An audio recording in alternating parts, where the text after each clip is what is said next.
नमस्कार friends, market profit में आपका स्वागत है। मार्केट ओपन हो चुका है और मैंने फिन निफ्टी में ट्रेड लिया है डाउन साइड के लिए। मार्केट क्लोजिंग तक तो आना चाहिए और कम लोट में ही ट्रेड लिया है क्योंकि थोड़ा फिन निफ्टी में लिक्विडिटी कम रहती है। ओनली फॉर एक्सपायरी के दिन इसमें लिक्विडिटी अच्छी रहती है। फिन निफ्टी का एक्सपायरी ट्यूसडे को होता है, तो अदर दिन में इसमें क्या है, बहुत ही कम लिक्विडिटी रहती है, तो ये प्राइस जंप बहुत कम करता है। अभी तो ऐसा लग रहा है बढ़िया, फिन निफ्टी भी अच्छा वर्क करना शुरू कर दिया है, तो अब रेगुलर फिन निफ्टी में भी फ्राइडे को ट्रेड करेंगे।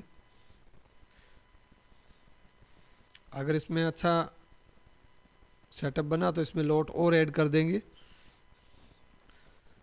अभी मार्केट नीचे आना चाहिए तो आने देते हैं। कम लॉट है तो आज लॉस और प्रॉफिट भी कम ही रहेगा, क्योंकि लॉट ज़्यादा होता है तो उसमें प्रॉफिट भी बड़ा रखेंगे।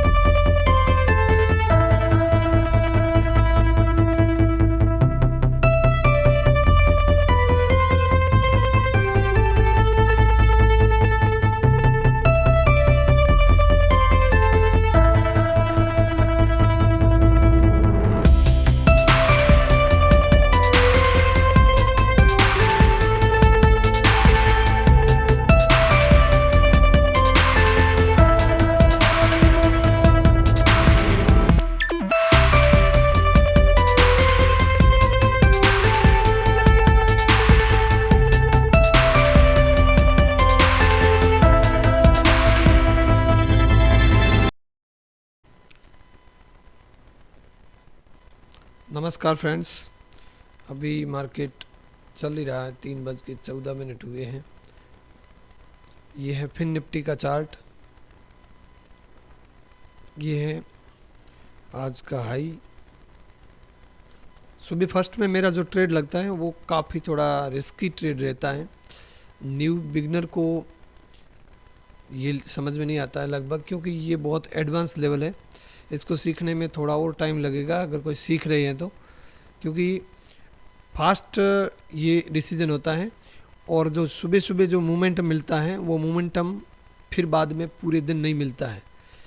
लगभग 80% डे में नहीं मिलता है। बाकी कभी कभार सुबह से भी बाद में अच्छी मोमेंटम मिल सकती है, ऐसा नहीं है, लेकिन 10 बार से 8 बार में सुबह सुबह बहुत अच्छी मोमेंटम मिलती है। तो सुबह वाला ट्रेड फास्ट होता है और सुबह का डिसीजन अगर अपना सही हो जाता है तो वहाँ पे अच्छी मोमेंटम, अच्छा प्रॉफिट हो जाता है। लेकिन छोटी सी मोमेंटम कैप्चर हुई है, यहाँ पे मेरा प्रॉफिट हुआ, मैंने यहाँ पे एग्जिट कर लिया था। फिर मार्केट में देखो कैसे पैटर्न बन रहे हैं। मार्केट जब यहाँ पे आई फिर अपने देखो लो के आसपास में ही रही। जो मार्केट का ओपनिंग, सॉरी, पहले कैंडल का जो 5 मिनट की कैंडल का जो क्लोजिंग प्राइस है, क्लोजिंग प्राइस ये है। 5 मिनट की ओपनिंग यहाँ पे हुई मार्केट की और रेड कैंडल बना है और यहाँ पे रुका। फिर ये मार्केट देखो इस लेवल को कितनी देर तक इस लेवल को होल्ड किया है। ये बहुत इम्पोर्टेंट होता है। यहाँ पे ही डिसीजन बनता है कि मार्केट जिस भी साइड जाएगी तो एक मोमेंटम ज़रूर मिलेगा। और मार्केट ने ये लेवल तोड़ा तो एक अच्छी मोमेंटम नीचे की साइड मिल गई और अब देखो कैसे भाग रही है ऊपर कंटिन्यू। तो ये सब अभी अगर छोटे टाइम फ्रेम में इसको देखें,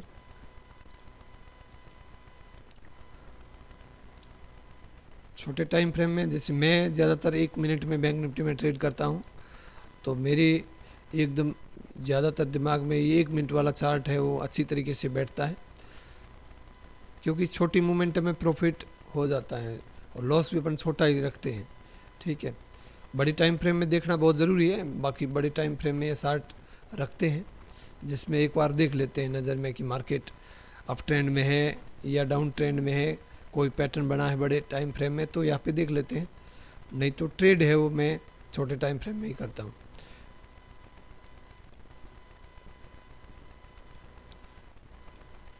यहाँ पे अगर आप ढूंढिए तो देखो जस्ट यहाँ पे एक पैटर्न बना है नीचे मार्केट आया और बॉटम में आकर के डब्लू पैटर्न को क्रिएट किया है, और जब डब्लू का ब्रेकआउट हुआ है तो देखो वन वे में भागता जा रहा है मार्केट। तो ऐसे पैटर्न पे ट्रेड होती है, बिना पैटर्न ट्रेड नहीं करना होता है। यहाँ पे देखिए एम पैटर्न बना है, क्या बना है, एम पैटर्न, और एम पैटर्न का ब्रेकआउट हुआ तो एम पैटर्न और इसका नेकलाइन की बीच की जो दूरी होती है, ये दूरी, ये जितनी दूरी होती है यही दूरी नीचे का टारगेट मिलता है अपने को। जो ये डिस्टेंस है, ये इतना ही डिस्टेंस यहाँ पे अपने को टारगेट मिल जाता है। तो बहुत अच्छा वर्क करती है। ऐसे अगर छोटे छोटे टाइम फ्रेम में अगर पैटर्न ढूंढेंगे तो बहुत सारे पैटर्न बनते रहते हैं, हर टाइम पैटर्न बनता है। तो वो पैटर्न भी ज़्यादा टाइम, देखो छोटा टाइम फ्रेम में तो फेल भी होंगे, हर बार पैटर्न सही नहीं होता है, 10 में से 8 बार सही होता है। मार्केट है वो, कोई भी स्ट्रेटजी है 100% मार्केट में बिल्कुल काम नहीं करती है, ठीक है। जितनी एक्यूरेसी अच्छी होगी तो वो थोड़ा ट्रेड अपने को अच्छा ज़रूर दे सकती है, लेकिन लॉस के टाइम में उसको जल्दी से जल्दी एग्जिट भी करना होता है, ठीक है। तो मैंने आज पहला ट्रेड यहाँ पे रखा था, उसके बाद में जब इसका ब्रेकआउट हुआ तो लंबे एक टारगेट के लिए मैं बैठा था थोड़ा, और फिर ये वापस ऊपर आया, जो ही यहाँ तक आया मैंने और लोट ऐड कर दिए थे, फिर यहाँ पे आया और थोड़ा लॉस हो गया था, लॉस नहीं थोड़ा प्रॉफिट कम हुआ, ठीक है। तो ओवरऑल प्रॉफिट में ही है, मैं अपनी प्रॉफिट दिखा देता हूँ। मेरी प्रॉफिट और लॉस से तो आपको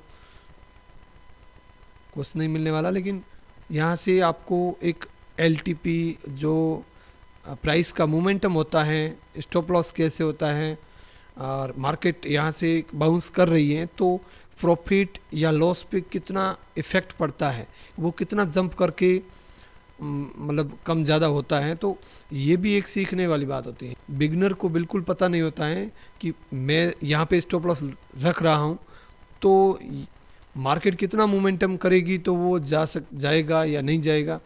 तो ये डेल्टा और थीटा अगर आप स्टडी करोगे तो उसमें समझ में आ जाएगा कि डेल्टा कितना बढ़ता है तो थीटा वहाँ पे लूज होता है, थीटा क्या मायने रखता है बायर्स के लिए, सेलर्स के लिए। तो ये इसके बारे में थोड़ा डीप में जाओगे तो समझ में आएगा सब। जब ये समझोगे तो ऑप्शन में ही प्रॉफिट मिल सकता है, अन्यथा प्रॉफिट यहाँ पे मिलना नामुमकिन होता है, ठीक है फ्रेंड्स। अगर वीडियो आपको अच्छा लगा है तो आप वीडियो को लाइक ज़रूर करना, अगर आप पहली बार देख रहे हैं तो सब्सक्राइब करना। मेरा जो आज का प्रॉफिट है 3168 रुपये है, 3168 रुपये। मैं एक बार इसको रिफ्रेश कर लेता हूँ, 3168। थैंक यू फ्रेंड्स, मिलते हैं मंडे को।